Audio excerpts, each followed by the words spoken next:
বেবিদের জন্য খুব সুন্দর ও ইউনিক একটি ব্লাউজ ডিজাইন আপনাদের সাথে শেয়ার করব। এই ব্লাউজটিতে আছে ব্যাক সাইড স্টাইলিশ ভোগ ডিজাইন, যা পরলে বেবিকে আরও কিউট ও এলিগেন্ট লাগবে। খুব সহজভাবে ধাপে ধাপে কাটিং, সেলাই এবং ফিনিশিং দেখানো হয়েছে, যাতে নতুনরাও সহজেই বানাতে পারেন।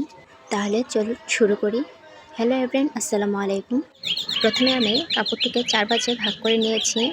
গলার দিকের চওড়া নিয়েছি 2 ইঞ্চি, আর লম্বায় নিয়েছি আমি 2.5 ইঞ্চি। তারপর কাঁধের অংশটা নিয়েছি আমি 2.5 ইঞ্চি। এখন নিব আরমোলের মাপটা নিয়েছি আমি 3.5 ইঞ্চি। এখন নিচ্ছি বডির মাপ নিয়েছি আমি 6 ইঞ্চি। আর নিচে কোমরের অংশে কিন্তু 1 ইঞ্চি কম নিতে হবে, আর সেটাই নিয়েছি আমি। আর ব্লাউজের লম্বা নিয়েছি আমি 8 ইঞ্চি, সেলাই এবং কাটিং সহ। তারপর ব্লাউজের গলা এবং আরমোল কাজ সব কিছু আমি কেটে নিচ্ছি। এখানে ব্লাউজের বডিও কিন্তু আমি সেলাই এবং কাটিং সহই নিয়েছিলাম 6 ইঞ্চি।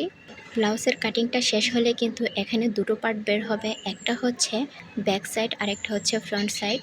এখন ব্যাক সাইডের কাপড়টাকে 2 ভাঁজে রেখে নিচ থেকে গলা পর্যন্ত গলায় কিন্তু 1/2 ইঞ্চি কাবিয়ে কেটে নেব। তারপর কাপড়টা খুললে কিন্তু এরকম দেখাবে। এখন 4 ভাঁজের আরও একটি কাপড় আমি নিয়ে নিয়েছি, একই কালার কাপড় নিচ্ছি ফলস হিসাবে।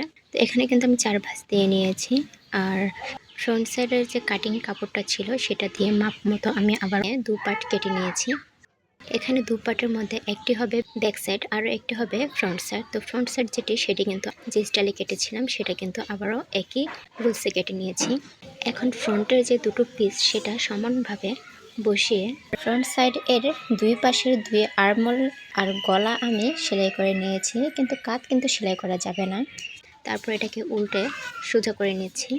আর সোজা করার পর কিন্তু এরকম একটা ফিনিশিং এসেছে। ব্যাক সাইড এবং ফ্রন্ট সাইড কাটার পর যে এক্সট্রা কাপড়টা ছিল সেই কাপড়টা আমি 4 ভাঁজে রেখে উপরে চওড়া 4 ইঞ্চি রেখে আর নিচে কর্নার সিস্টেম করে এভাবে কাটিং করে নিয়ে সেলাই করে নিয়েছি। এখন একটাকে উল্টিয়ে সোজা করে দেখিয়েছি, তো আর একটা আমি উল্টিয়ে সোজা করে দেখাচ্ছি। এখন ব্যাক সাইডে যে কাপড়টা রয়েছে সেই কাপড়ের দুটো পার্ট মানে 4টে পার্ট করে থাকবে, কিন্তু প্রতিটা পার্টে 2টো পার্ট করে থাকবে। উল্টো দিকে দুটো পাটের মাঝখানে আমি সেই কাপড়টাকে রেখে সেলাই করে নিচ্ছি আরমোল এবং নিচ থেকে গলার শেপটুকু সহ। তারপর এটাকে উল্টিয়ে আবারও সোজা করে আপনাদেরকে দেখিয়ে দিচ্ছি। এখন যে ফ্রন্ট সাইড ছিল সেই ফ্রন্ট সাইডে উল্টো সাইডটা রেখে ব্যাক সাইডের সোজা অংশটা ফ্রন্ট সাইডের কাঁধের মধ্য দিয়ে ব্যাক সাইডের কাটটা আমি বের করে নিব। তারপর সেটাকে আমি স্টিচ করে নিব।